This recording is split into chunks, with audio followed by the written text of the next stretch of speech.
ವೀಕ್ಷಕರೇ ನಮಸ್ತೆ, ಸಂಪೂರ್ಣ ನ್ಯೂಸ್ಗೆ ಸ್ವಾಗತ. ಇದು ನೊಂದವರ ಧ್ವನಿ. ನಾನು ನಿಮ್ಮ ನರಸಿಂಹರಾಜು ಮಾತಾಡ್ತಾ ಇದ್ದೀನಿ. ನಮ್ಮ ಕುಣಿಗಲಲ್ಲಿ ಏನು LPG ಗ್ಯಾಸ್ ಇದೆ, ಸಾಕಷ್ಟು ಅವ್ಯವಹಾರ ನಡೀತಾ ಇದೆ ಅಂತ ಮಾಹಿತಿಯನ್ನು ಎಷ್ಟೊತ್ತವರೆಗೂ ಆಟೋ ಚಾಲಕರು ಕೊಟ್ಟರು. ಸರ್, ಪ್ರತಿನಿತ್ಯ ₹1 ₹2 ಜಂಪ್ ಮಾಡ್ತಾರೆ. ಎಲ್ಲ ಕಡೆ ₹65 ಗ್ಯಾಸ್ ಬೆಲೆ ಇದ್ರೆ ಇಲ್ಲಿ ಮಾತ್ರ ಸ್ಪೆಷಲ್ ಆಗಿ ₹85 ಗ್ಯಾಸ್ ಬೆಲೆ ಇದೆ. ನಮಗೆ ಜೀವನ ಮಾಡೋದಕ್ಕೆ ತುಂಬಾ ಕಷ್ಟ ಆಗ್ತಾ ಇದೆ ಸರ್. ಇಲ್ಲಿ ಅವ್ರನ್ನ ಕೇಳಕ್ ಹೋದ್ರೆ ಅವ್ರ ಮೇಲೆ ಪೊಲೀಸ್ ಸ್ಟೇಷನ್ ಅಲ್ಲಿ ಪಿಟಿ ಕೇಸು ಸಹ ಹಾಕ್ಸ್ತಾನಂತೆ ಆತ. ಯಾಕಂದ್ರೆ ಓನರು ಪವರ್ ಆಗಿದ್ದಾರೆ ಸರ್. ನಮ್ಗೆ ಇಲ್ಲಿ ಆಟೋ ಚಾಲಕರು ನಾವು ಕೂಡ ಬಡವರು, ಇಲ್ಲಿ ದುಡ್ದು ಜೀವನ ಮಾಡ್ಬೇಕು. ನಮ್ಮೇಲೆ ಬಹಳಷ್ಟು ಹಲ್ಲೆ ಮಾಡಕ್ಕೆ ಬರ್ತಾರೆ. ನಾವು ಕೇಳಕ್ಕೂ ಆಗಿರೋ ಪರಿಸ್ಥಿತಿ ಇದೆ ಸರ್. ನಮ್ಗೆ ನೀವು ಮಾಧ್ಯಮದವ್ರು ದಯವಿಟ್ಟು ನ್ಯಾಯ ಕೊಡಿಸ್ಬೇಕು. ಈ ಹಿಂದೆ ಯಾರೋ ಬಂದ್ರು ಯೂಟ್ಯೂಬ್ನವರು, ಅವರು ಕೂಡ 2 ದಿನ ವಿಡಿಯೋ ಮಾಡ್ಬಿಟ್ಟು ಡಿಲೀಟ್ ಮಾಡ್ಬಿಟ್ರು ಸರ್ ಅಂತ ಹೇಳಿ ಮಾಹಿತಿನ ಕೊಟ್ಟರು. ಈಗ ತಾನೆ ಬನ್ನಿ ವೀಕ್ಷಕರೇ, ಏನೇನಾಗಿದೆ ಅಲ್ಲಿನ ಒಂದು ಅವ್ಯವಸ್ಥೆ ಆಟೋ ಚಾಲಕರ ಬಾಯಲ್ಲಿ ಕೇಳ್ತಾ ಹೋಗೋಣ. ಬನ್ನಿ ವೀಕ್ಷಕರೇ. ಸರ್, ತಮ್ಮ ಹೆಸರು? ದಿನೇಶ್, ಹೇಳಿ ಸರ್. ಮೊನ್ನೆ ಎಲ್ಲ ಗ್ಯಾಸ್ ಅಲ್ಲಿ ಗಲಾಟೆ ಆಯ್ತು. ನಮ್ಮ ಹುಡುಗ ₹65 ₹75 ತಗೊಂಡಂತೆ. ಅದಕ್ಕೆ ಯಾಕಪ್ಪ ಈ ತರ ಅದಕ್ಕೆ ಮಾತು ಬೆಳೀತು. ಮಾತು ಬೆಳೆದಾಗ ಏಕೆ ಅವ್ರು ಮಾತಾಡಿದ್ರೆ ನಮ್ಮ ಆಟೋ ಡ್ರೈವರ್ ಮಾತಾಡಿದ್ರು.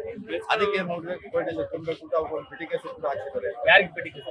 ನಮ್ಮ ಆಟೋ ಡ್ರೈವರ್, ಆಟೋ ಚಾಲಕರಿಗೆ, ಆಟೋ ಡ್ರೈವರ್ ಬಂದವರು. ಆಮೇಲೆ ನಾನು ಅವ್ರ ಪರವಾಗಿ ನಮಗೂ ಒಂದು ಪಿಟಿ ಕೇಸ್ ಹಾಕಿದ್ದಾರೆ, ನಮಗೂ ಒಂದು ಪಿಟಿ ಕೇಸ್ ಹಾಕಿದ್ದಾರೆ. ಏಕಾಏಕ ಅವ್ರು ಮನ್ಸು ಬಂದಾಗ 1ನೇ ತಾರೀಕು ಕೊಟ್ಟಿದ್ರೆ ₹1 ಅಲ್ಲ ₹2 ಅಲ್ಲ, ₹15 ₹20 ₹30. ಆಟೋ ಚಾಲಕರು ಒಂದು ದಿನದ ದುಡಿಯಕ್ಕೆ ಕಷ್ಟ ಇದೆಯಲ್ಲ ನೋಡಿ ಸರ್. ಗುಬ್ಬಿಲಿ ₹65-70 ಇದೆ, ತುಮಕೂರಲ್ಲಿ 68 ಇದೆ. ಇಲ್ಲಿ ಯಾಕೆ ಸರ್ ಏಕಾಏಕಿ ₹85-90? ಅದು ಒಂದು. ಪೆಟ್ರೋಲ್ ಬಂಕ್ ಅಲ್ಲಿ ಹೋದ್ರೆ 1 ಪಾಯಿಂಟ್ ಇಂದ ತೋರಿಸುತ್ತೆ. ಅಲ್ಲೇನು ಆಗುತ್ತೆ ಗೊತ್ತಾ, ಗ್ಯಾಸ್ ಸಿಲಿಂಡರ್ ಹೋದ್ರೆ ಎಲ್ಲ ಏರ್ ಹೋಗುತ್ತೆ, 18 ಜಂಪ್ ಆಗ್ಬಿಡುತ್ತೆ. ಏಕಾಏಕಿ 1 ಪಾಯಿಂಟ್ 8 ಪಾಯಿಂಟ್ ತೋರಿಸಲ್ಲ. ಈ ಪೆಟ್ರೋಲ್ ಬಂಕ್ ಅಲ್ಲಿ ಹೋದ್ರೆ 1, 2 ಅಂತ ತೋರಿಸುತ್ತೆ. ಅಂಕೆ ತೋರಿಸಲ್ಲ, 18-20 ಕೊಟ್ಟು ಹೋಗುತ್ತೆ.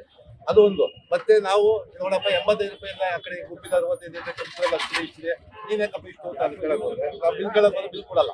ಬಿಲ್ ಮಿಷಿನ್ ಗಿಟಾಗಿದೆ, ಕೈಲಿ ಹ್ಯಾಂಡ್ ಕೊಡ್ತೀನಿ. CC ಕ್ಯಾಮೆರಾ ಆದ್ರೂ ವರ್ಕ್ ಆಗ್ತಾ ಅದು ಇಲ್ಲ ಅಂತ ಹೇಳ್ತಾರೆ, ಅದು ಇಲ್ಲ ಅಂತ ಹೇಳ್ತಾರೆ. ಮತ್ತೆ ಯಾವ ಒಂದು ನೋಡಿ ಏಕಾಏಕಿ ಅಲ್ವ ಸರ್, ಒಂದೇ ಬಂಕು ಅವ್ರು ಎಷ್ಟು ಹೇಳಿದ್ರು ನಾನು ಹಾಕ್ಸ್ಕೊಳ್ಳೇಬೇಕು. ಅವಾಗ ಮುಂಚೆ ಹೊರಗಡೆ ಎಲ್ಲ ಫೋನ್ ಮಾಡಿದ್ರೆ ನಮ್ಗೆಲ್ಲ ಗೊತ್ತಿಲ್ಲ ಇದೆಲ್ಲ ಅಂತ ಹೇಳ್ತಾರೆ ಅವರು. ಅವ್ರ ಓನರ್ಗೆ ಫೋನ್ ಮಾಡಿದ್ರೆ ಓನರ್ ಎಲ್ಲ ನಾವೇನ್ ಮಾಡೋಣ ಈಗ ಅಂತಾರೆ. ಈಗ ನಂಬರ್ ಕೊಡ್ತಾರೆ, ಅವ್ರು ಮಾತಾಡಿದ್ರೆ ಅವನು ಏಕವಚನ ಮಾತಾಡ್ತಾನೆ. ಅವನು ಓನರು ಏನಂದ್ರೆ ಅದೆಲ್ಲ ಅಷ್ಟೇ ಕಣ್ರಿ, ನಮ್ ಗೋ ಗ್ಯಾಸ್ ಅಲ್ಲಿ ಅಷ್ಟೇ ಕಣ್ರಿ ಇರೋದು, ನೀ ಏನ್ ಮಾಡ್ಕೊತಾರೆ ಮಾಡ್ಕೊಡ್ರಿ ಅಂತಾರೆ. ನಾ ಮ್ಯಾನೇಜರ್ ಯಾವ ರೀತಿ ಮಾತಾಡ್ತಾರೆ ಗೊತ್ತಾ? ಆ ಮ್ಯಾನೇಜರ್ ಗುಂಪುರಿಂದ ಬರ್ತಾನೆ, ಅವ್ನ್ ಬೇಕಾದ್ರೆ ಹಾಕ್ಸ್ಕೊಳ್ಳ ಬಿಡ, ನನ್ನೇನೇ ಕೇಳ್ತೀಯ ಅವಾಗ ಮ್ಯಾನೇಜರ್ ನೋಡಿ ಮಾಡ್ತಾನೆ. ಬೇಕಾದ್ರೆ ಹಾಕ್ಸ್ಕೊಂಡ್ ಹೋಗ್ಯ, ಇಷ್ಟಿಂದ ಹಾಕ್ಸ್ಕೊಂಡ್ ಹೋಗ್ಯ ಅಂತ ಟೈಮಿಂಗ್ಸ್. ಇನ್ನೊಂದು ಏನಂದ್ರೆ 10 ಗಂಟೆಗೆ ಆಫ್ ಆಗ್ಬಿಡುತ್ತೆ ಸಿಸ್ಟಮ್ ಅಲ್ಲಿ. ಅಲ್ಲ ಆಫ್ ಮಾಡ್ತಾರಂತೆ. ಅವ್ನೆಲ್ಲ ಕೂತಿದ್ದಾನೆ, ಇವ್ನು ಸಿಸ್ಟಮ್ ಅಲ್ಲಿ ಇಲ್ಲ ಆಫ್ ಮಾಡಿದ್ರೆ ಕ್ಲೋಸ್. ಪಾಪ ಊರಿಂದ ಊರಿಗೆ ಬರ್ತಾರೆ, ಬೇರೆ 10 ಗಂಟೆ ಅಂತಾರೆ, 9:50ಕ್ಕೆ ಕ್ಲೋಸ್ ಮಾಡ್ತಾರೆ. ನಾವು ಅಕಸ್ಮಾತ್ ಬೆಳಿಗ್ಗೆ 6 ಗಂಟೆಗೆ ಹೋಗೋಣ ಅಂತ ಹೇಳಿ ನಿಂತ್ಕೊಂಡ್ರೆ ಇರೋದು ಒಂದೇ ಬಂಕು. ಇನ್ನೊಂದು ಬಂಕ್ ಆದ್ರೆ ನಮ್ಗೆ ಇನ್ನೂ ಅನುಕೂಲ. ಅವ್ನು ₹2 ಜಾಸ್ತಿ ತಗೊಂಡು ಜನಗಳಿಗೆ ಸರ್ವಿಸ್ ಕೊಡ್ಬೇಕು. ಅವನು ಅದ್ ಬಿಟ್ಬಿಟ್ಟು ಇವ್ನು ಏಕಾಏಕಿ ಎಲ್ಲೋ ಕೂತ್ಕೊಂಡು ನಾನು ಇಲ್ಲಿ ಮಾಡಿದ್ದೀನಿ ಅಲ್ಲಿದ್ದೀನಿ ಅಂತ ಹೇಳಿದ್ರೆ ಆಗಲ್ಲ. ಆಮೇಲೆ ಕಸ್ಟಮರ್ಸ್ ಯಾರೇ ಆಗ್ಲಿ ಕಸ್ಟಮರ್ನ ದೇವ್ರು ಇರ್ತಾರೆ. ಅದೇ ಒಂದು ಬಿಸ್ನೆಸ್ ಆಗ್ಬೋದು. ಇವರು ಏಕವಚನ ಪದಚನೆ ಮಾತಾಡ್ತಾರೆ, ನಾವು ಶೈಕ್ಷಣಿಕ ಅವ್ರು ಗಂಡ ಅಷ್ಟೇ ಸರ್. ಕೇಳ್ಕೊಳ್ಳಲ್ಲ ವೀಕ್ಷಕರೇ, ಆಟೋ ಚಾಲಕರದ್ದು ಗೋಳನ್ನ. ಯಾಕಂದ್ರೆ ರೌಡಿಸಮು ದಬ್ಬಾಳಿಕೆನೆ ಬಹಳಷ್ಟು ಮಾಡ್ತಾರೆ. ಓನರ್ಗೆ ಫೋನ್ ಮಾಡಿದ್ರೆ ರೇಟ್ ಅಷ್ಟೇ ಇರೋದು, ಅದೇ ರೇಟ್ ಏನಿದೆ ಹಾಕ್ಸ್ಕೊಂಡ್ರೆ ಹಾಕೋ ಬಿಟ್ರೆ ಬಿಡು ಅಂತ ಹೇಳಿ ಕಳಿಸ್ತಾರಂತೆ. ಮತ್ತೆ ಇಲ್ಲೂ ಕೂಡ ಸಾಕಷ್ಟು ಈ ಆಟೋ ಚಾಲಕರ ಮೇಲೆ ಅವರೇ ಏಕಾಏಕಿ ಗಲಾಟೆ ಮಾಡೋದು, ಮತ್ತೆ ಸ್ಟೇಷನ್ಗೆ ಕಂಪ್ಲೇಂಟ್ ಕೊಟ್ಟು ಪಿಟಿ ಕೇಸ್ಗಳನ್ನ ಹಾಕ್ಸ್ತಾರಂತೆ. ಒಬ್ಬ ಆಟೋ ಚಾಲಕ ₹500 ದುಡಿಬೇಕು ಅಂದ್ರೆ ಎಷ್ಟು ಕಷ್ಟ ಇದೆ ಅಂತ ಹೇಳಿ ತಮ್ಮಗಳಿಗೆಲ್ಲ ಗೊತ್ತಿದೆ. ಯಾಕಂತಂದ್ರೆ ಇವತ್ತು ನೋಡಿ, ಈಗ ಇಷ್ಟೊತ್ತು ಚಾಲಕರು ಏನ್ ಮಾಹಿತಿ ಕೊಟ್ಟರು ಸರ್, ವಯಸ್ಸಾಗಿರೋರಿಗೆ ಮತ್ತೆ ಬಸ್ ಇನ್ಸ್ಪೆಕ್ಟರ್ಗೆ ನಾವು ಕೂಡ ಉಚಿತವಾಗಿ ಸೇವೆ ಕೊಡ್ತೀವಿ ಸರ್. ಅವ್ರ ಹತ್ರ ಈ ಶಾಲಾ ಮಕ್ಕಳುಗಳು ಸ್ಕೂಲ್ ಮಕ್ಕಳುಗಳ ಹತ್ರ ಕೊಟ್ರೆ ಇಸ್ಕೊಂತಾರಂತೆ, ಕೊಡ್ಲಿಲ್ಲ ಅಂದ್ರೆ ಸರ್ ಇರ್ಲಿ ಬಿಡಿ ಅಂತೇಳಿ ಪಾಪ ಅವರು ಬರ್ತಾರಂತೆ. ಇಷ್ಟೆಲ್ಲ ನಾವು ಸೇವೆ ಮಾಡಿದ್ರು ಕೂಡ ನಮ್ಗೆ ಯಾವುದೇ ರೀತಿ ಚಾಲಕರು ಅಂತ ಒಂದು ರೆಸ್ಪಾನ್ಸಿಬಲ್ ಕೊಡದೆ ಇಲ್ಲಿ ಮ್ಯಾನೇಜರ್ ಏನಿದ್ದಾನೆ ಆತ ಸಾಕಷ್ಟು ದೌರ್ಜನ್ಯ ದಬ್ಬಾಳಿಕೆ ಮಾಡಿಕೊಂಡು CC ಕ್ಯಾಮ್ರಾನು ಇಲ್ವಂತೆ ಆ ಬಂಕಲ್ಲಿ. CC ಕ್ಯಾಮ್ರಾನು ಇಲ್ಲ. ಆಮೇಲೆ ₹65 ಮಾರ್ತಕ್ಕಂಥ ಒಂದು CNG ಏನು LPG ಗ್ಯಾಸ್ನ ₹85ಗೆ ಪ್ರತಿನಿತ್ಯ ಏರಿಕೆ ಮಾಡ್ಕೊಂಡು ಈಗ 85ಕ್ಕೆ ನಿಲ್ಸಿದಾರಂತೆ. CC ಕ್ಯಾಮ್ರಾನು work ಆಗಲ್ವಂತೆ. ನಂತರ ಬಿಲ್ ಕೇಳಿದ್ರೆ ದೌರ್ಜನ್ಯ ಮಾಡ್ಕೊಂಡು ಬಿಲ್ ಯಾಕೆ ಕೊಡ್ಬೇಕು, ನಾನು ಕೈ ಬರವಣಿಗೆ ಕೊಡ್ತೀನಿ ಅಂತಕ್ಕಂಥ ಒಂದು ಮಾಹಿತಿಯನ್ನು ಕೊಡ್ತಾನಂತೆ. ಮಾಹಿತಿ ಕೊಡ್ತಾನೆ. ಅವಂದೇ ರಾಜ್ಯಭಾರ ಆಗೋಗಿದೆ. ಇಲ್ಲಿ ಹೇಳೋರು ಇಲ್ಲ ಕೇಳೋರು ಇಲ್ಲ ಸರ್. ನಮ್ಮ ಮೇಲಂತೂ ಯಾವುದೇ ರೀತಿ ದೌರ್ಜನ್ಯ ಅದು ನಮ್ಗೆ ಯಾರು ಇಲ್ಲಿ ಸ್ವಂತ ಕಾರ್ಯ ಮಾಡ್ತಾ ಇಲ್ಲ. ಈ ಕುಣಿಗಲ್ ತಾಲೂಕಲ್ಲಿ ಈ ಪಟ್ಟಣದಲ್ಲಿ ನಮ್ಗೆ ಇನ್ನೊಂದು LPG ಗ್ಯಾಸ್ ಬಂಕ್ ಆದ್ರೆ ಒಂದು ₹2 ಜಾಸ್ತಿ ತಗೊಳ್ಳಿ, ಆ ₹2 ಜಾಸ್ತಿ ತಗೊಂಡ್ರೆ ನಮಗೂ ಒಂದು ಸಮಾಧಾನ ಆಗುತ್ತೆ. ಬಟ್ ಇವರು ಗ್ರಾಹಕರಿಗೆ ಮರ್ಯಾದೆಯನ್ನು ಕೊಡಬೇಕು. ಗ್ರಾಹಕರಿಗೆ ಯಾವುದೇ ರೀತಿ ಮರ್ಯಾದೆ ಕೊಡಲ್ಲ. ಇವರು ಒಂದು ಬಿಸ್ನೆಸ್ ಮಾಡ್ಕೊಂಡ್ಬಿಟ್ಟಿದ್ದಾರೆ ಈ ಒಂದು LPG ಗ್ಯಾಸ್ ನಲ್ಲಿ ಅಂತಕ್ಕಂಥ ಮಾಹಿತಿಯನ್ನು ಕೊಟ್ಟು ನಮ್ಮ ಆಟೋ ಚಾಲಕರು ನೊಂದ್ಕೊಂಡ್ರು ಇವತ್ತು. ಇನ್ನೊಂದ್ 2 ಅವರ್ ಅವ್ರ ಪರ್ಮಿಷನ್ ಕೊಟ್ಟು ಇನ್ನೂ ಒಳ್ಳೇದೇ. ಹೆಣ್ಗಳಿಗೆ ಈಗ ಬರ್ತಾ ಇರ್ತೀವಿ, ಏರ್ ಬಿಟ್ಬಿಡ್ತದೆ, ಅಲ್ಲಿದು ಮೈಲೇಜ್ ಬರ್ತಾ ಇಲ್ಲ. ಗ್ಯಾಸ್ ಅಲ್ಲಿ ನಾವಿವಾಗ ಏನು ₹100 ₹200 ಹಾಕ್ಕೊಂಡು ಅಲ್ಲಿ ಹೋಗಿ ಬರ್ತೀವಿ ಅಂದ್ರೆ ಮುಗೀತು.